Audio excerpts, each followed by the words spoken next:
Alchemist Part 1.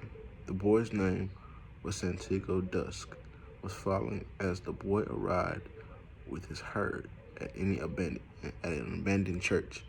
The roof had fallen in long ago. An enormous sycamore had grown on the spot where the sacrifice had once stood.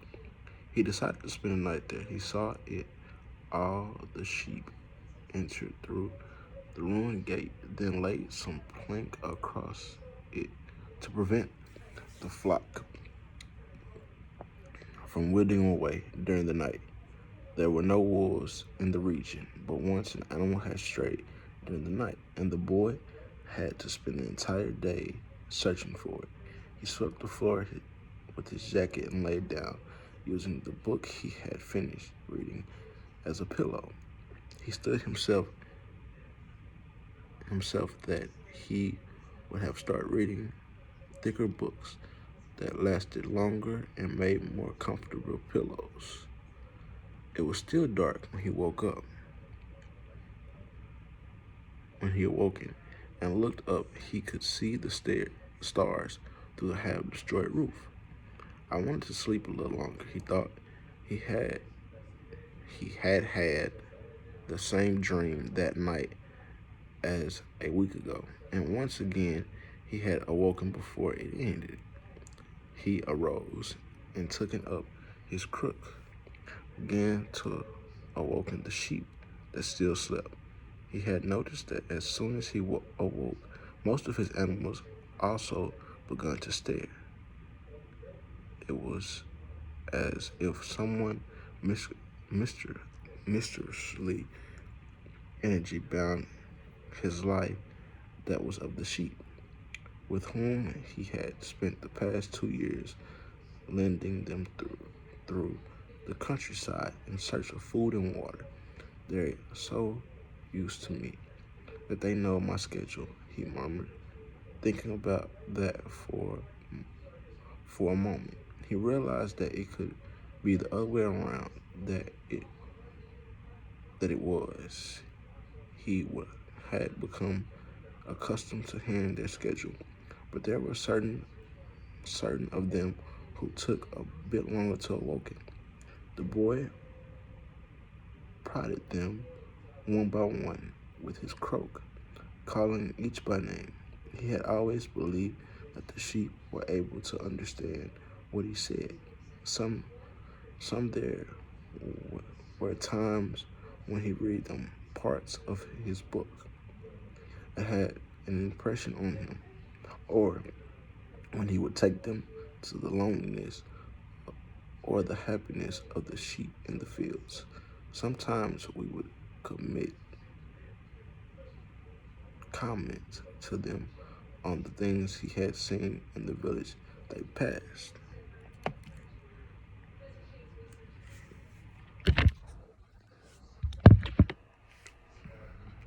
See that? Okay. But a few days he had spoken to them about one thing: the daughter of the merchant who lived in the village. They would reach in about 4 days. He had the village only once. The year before, the merchant was the proprietor of a dry goods shop. He always demanded that the sheep be shred in his precious, so that he would not be cheated. A friend told the boy about the shop, and he had taken his sheep there. I need to sell some wool, the boy told the merchant. The shop was busy, and the man asked the shepherd to wait until the afternoon. So the boy sat there on the step of the shop and took books from his bag. Didn't know shepherd knew how to read. A girl's voice behind him. The girl was typically of the religion of Andulation, with flowing black hair and eyes that vigorously recalled the Moorish conquers? Well, usually I learn more from my sheep than from books, he answered. During the 2 hours that they talked, she told him she was a merchant's daughter, and spoke of the life of the in the village where each day was like others. The shepherd told the shepherd told her of the Abdul Abdulazian countryside and related the news from other towns where he had stopped. It was a pleasant change from taking talking to his sheep. How did you learn to read? The girl asked at one point. Like everybody learns, he said, in school. Well, if you know how to read, why are you just a shepherd? The boy mumbled an answer that allowed him to avoid responding to her question. He was sure the girl would never understand. He went to tell stories about his travels, and his bright his travels and her bright merchant eyes went fear and surprise. As the time passed, the boy found himself wishing that the day would never end, that her father would stay busy and keep him waiting for 3 days. Recognizing that he was feeling something he had never experienced before, the desire to live in one place forever with the girl with the raven hair. His days would never be the same again. But finally the merchant appeared and asked the boy to shear 4 sheep he paid for wool, and asked the shepherd to come back the following year.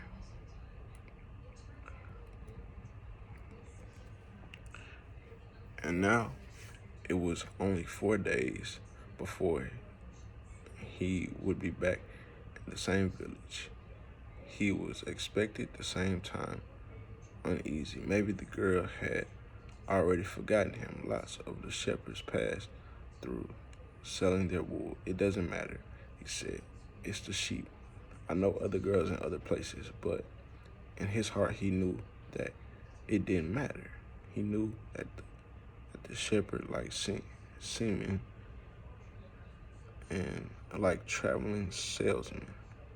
I always found a town where there was someone who could make them forget the joys of carefree wandering. The boy was downing the shepherd undergo his sheep in direct of sun. They never have to make any decisions, he thought. Maybe that's why they always stay close to me. The only thing that concerned the sheep were food and water. As long as the boy knew how to find the best pastries in Andalasia, they would be his friends. Yes, there's days where all the same with the Somalian endless hours of sunrise and dusk, and they would never read the book in their young lives, and didn't understand when the boy told them about the sight of the cities where content with just food and water. In exchange, they generously gave their tools, their company, and once in a while their meat. If I became a monster today and decided to kill them only by one, they would become aware only often after the flock had become slaughtered through the boy. They trust me. They've forgotten how rarely are their own instincts because I lend them to nourish me. The boy was surprised, his thought. Maybe the church was the cinema growing from within. He had been hunted.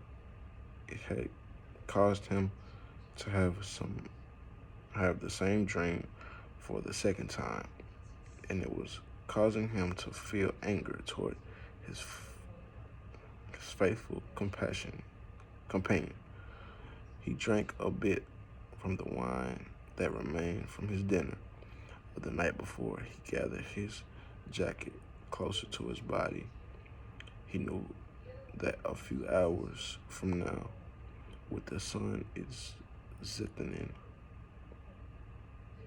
the heat would be so great that he would not be able to lead his flock across the fields.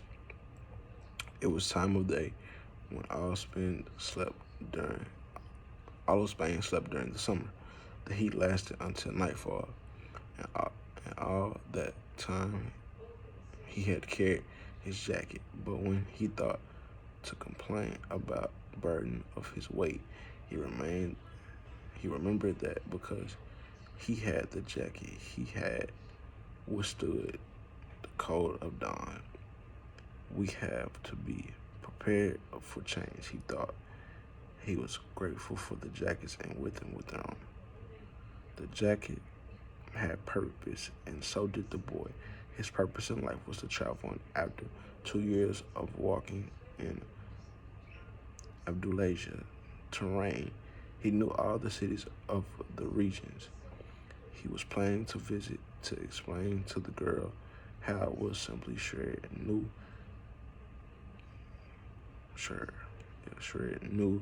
how to read. He had attended a seminary until he was 16. His parents had wanted him to become a priest, and therefore a source of pride for a simple farm family.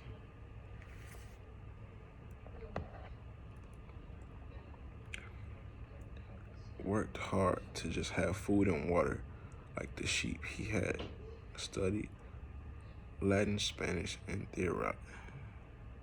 theologically, but ever since he had been a child, he had wanted to know the world, and this was so much more important to him, knowing God and learning about about man's sin. After one afternoon on a visit to his family, he had summed up the courage to tell his father that he didn't want to become a priest, that he wanted to travel. People from all over the world have passed through the village. This village, son, said his father. They come in search of new things, but when they leave, they are basically the same people they were when they arrived. They climbed the mountain to see the castle, and they wind up thinking that the past was better than what they have now. They had blonde hair, dark skin. Basically, they were the same people who live right here. But I'd like to see the castle in town where they live, the boy explained. Those people, when they see our land, say that they would like to live here forever. His father continued, I would like to see their land and see how they live. His son said, people who come here have a lot of money to spend. They can afford to travel, his father said. Among us, the only ones who travel are the shepherds. Well then, I'll be a shepherd, his father said no more. The next day he gave his son a pouch that held 3 ancient Spanish gold coins. I found these one day in a field. I wanted them to be a part of your inheritance, but use them to buy your flock. Take to the field, and someday you'll learn that our countryside is the best, and our women are the most beautiful.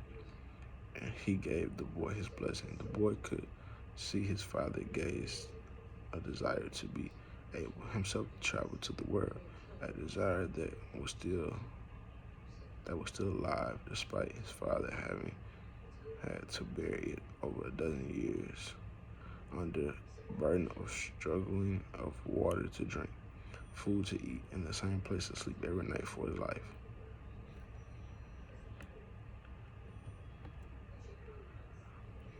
The haze on was tangled with red, and suddenly the sun appeared. The boy thought back to the conversation with his father and felt happy.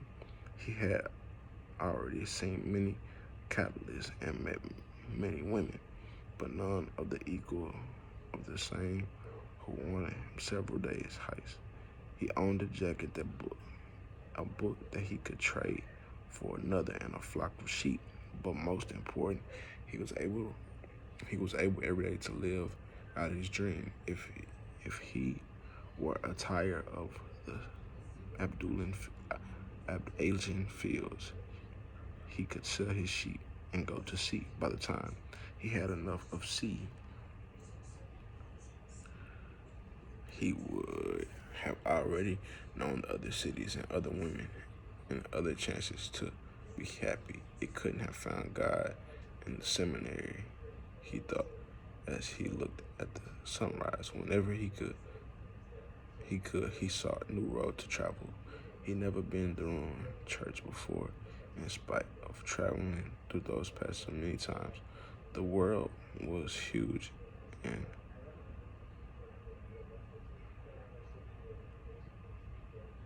humble. He had only a few his sheep set en route for a while. He would discover other interesting things. The problem is that they don't even realize that they've walked a new road every day. They see the fields are new and the seasons change. All they think about is food and water. Maybe they all were that way. The boy must have even, I haven't thought of other women since I met the merchant's daughter. And look at the sun. He calculated that he would reach before midday. Therefore, there he could exchange his book for a thicker one, fill his wine, both shave and have a haircut. He had to prepare himself for his meeting with the girl. He didn't want to think about the possibility that other shepherds with a large flock of sheep have arrived, therefore, before him and asking for her hand. It's possible of dreams to come true that makes life interesting, he thought as he looked again at the position of the sun. He hurried to his place. He had all of a sudden remembered that in Tifera there was an old woman who inspired dreams.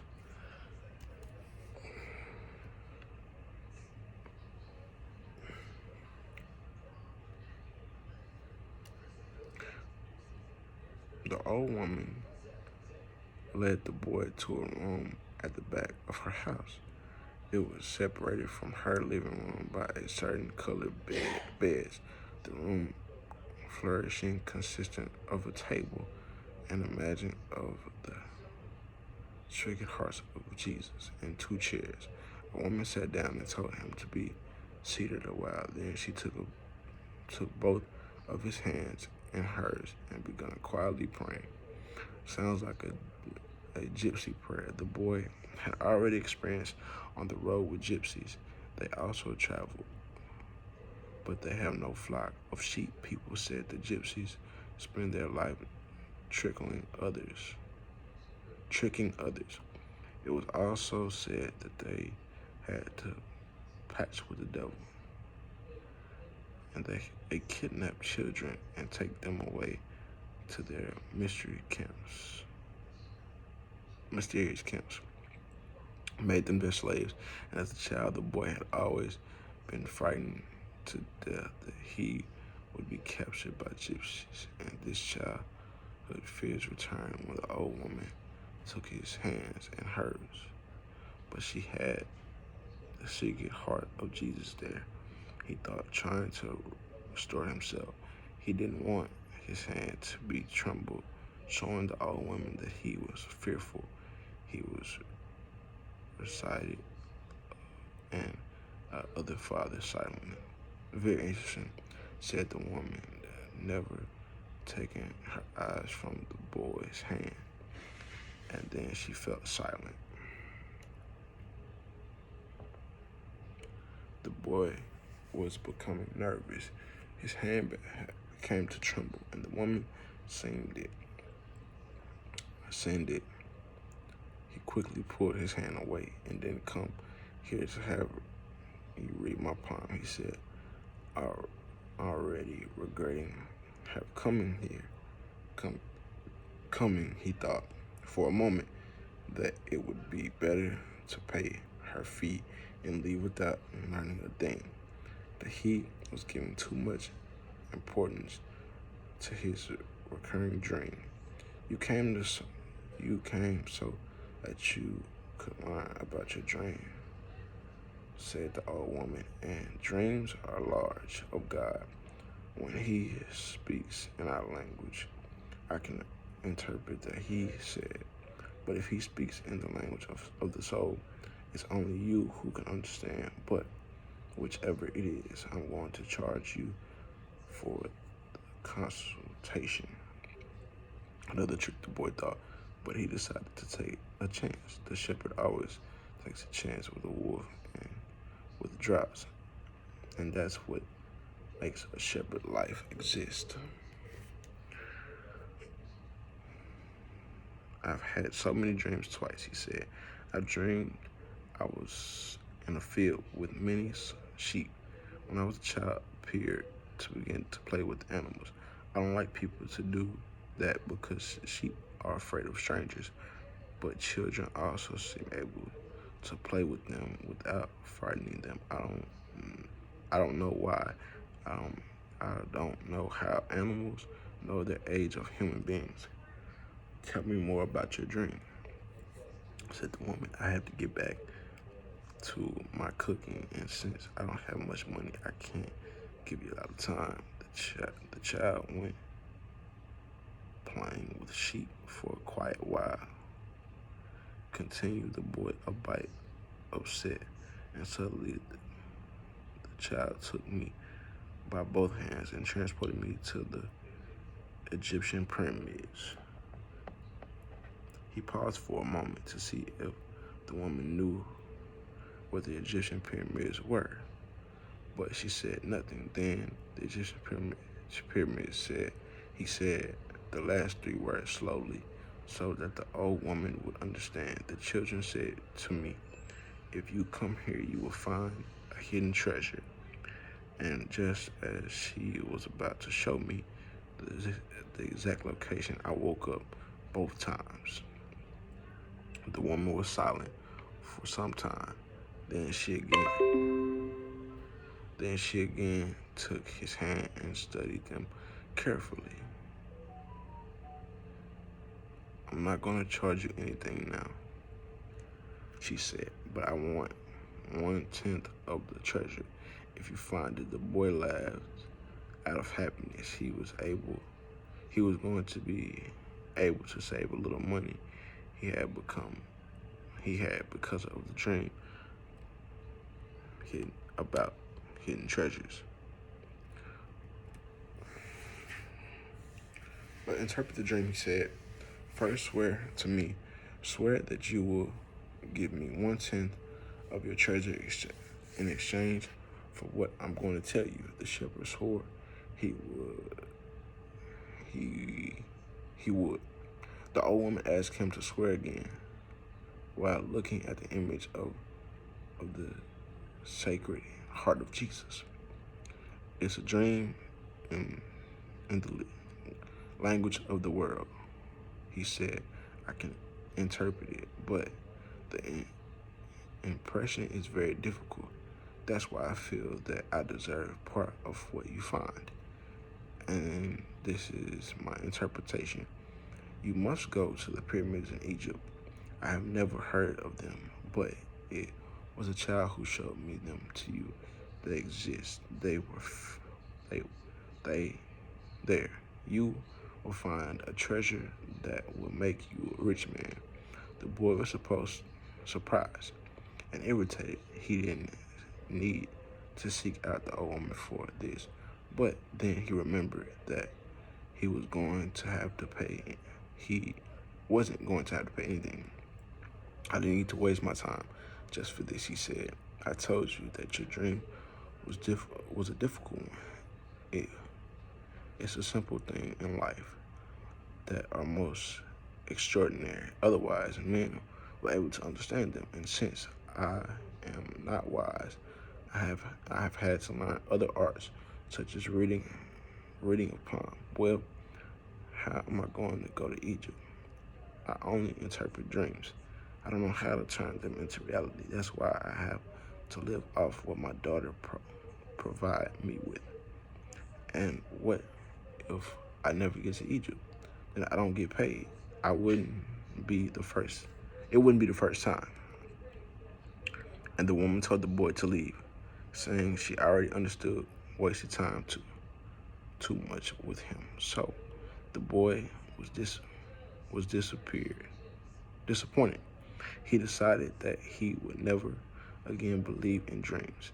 He remembered that he had a number of things he had to take care of. He went to the market for something to eat. He traded his book for one that was thicker. He found a bench. He found a bench in the plaza where he could simply sample the new wine he had bought. The day was hot, and the wine was refreshing. The sheep were at the gate of the cities in the stable that belonged to a friend. The boy knew a lot of people in the city. That was what made traveling appeal to him. He always wanted to make new friends and didn't need to spend all time with them. When someone sees the same people every day as had happened with him at the seminary, they wind up becoming part of your personal life. And then they want the person to change. If someone isn't what others want to be, others become angry.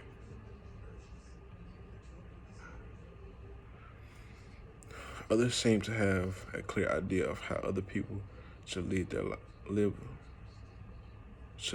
lives, but none about him and his own. He decided to wait until the sun had sank a bit lower in the sky before following his flask back through the field. 3 days from now, he would be with the merchant's daughter. He started reading the book he bought. On the very first page, it describes a burial ceremony, and the names of the people involved were very difficult to pronounce. If he ever wrote a book, he thought he would present one person at a time, so that the reader would have worried about memorizing a lot of names. When he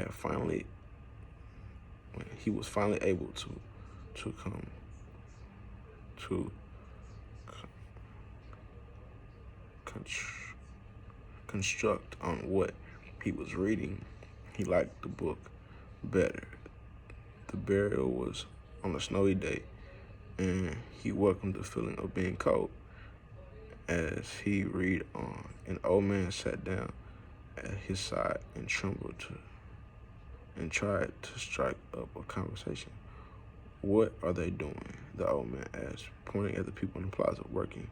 The boy answered dryly, making it look as he wanted to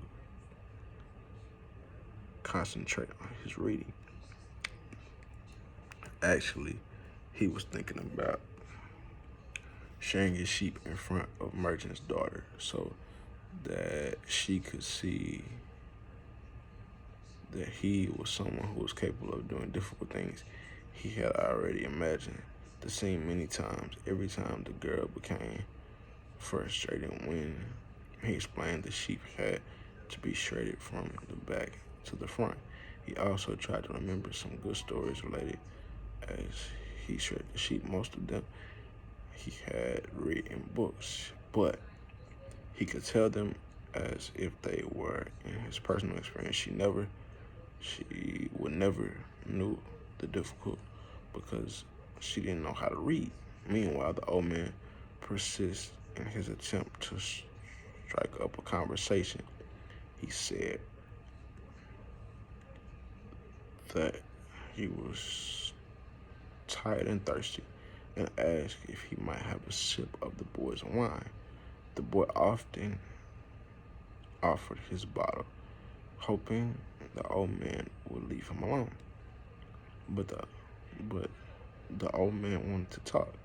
He asked the boy what book he was reading. The boy was tempted to be rude and move to the other bench, but his father had taught him to be respectful to elders, so he held out the book to the old man for two reasons. First, that he himself wasn't sure how to pronounce the title. Second, that if the old man didn't know how to read, he would be able to probably feel ashamed and decide his own according to his changed bench.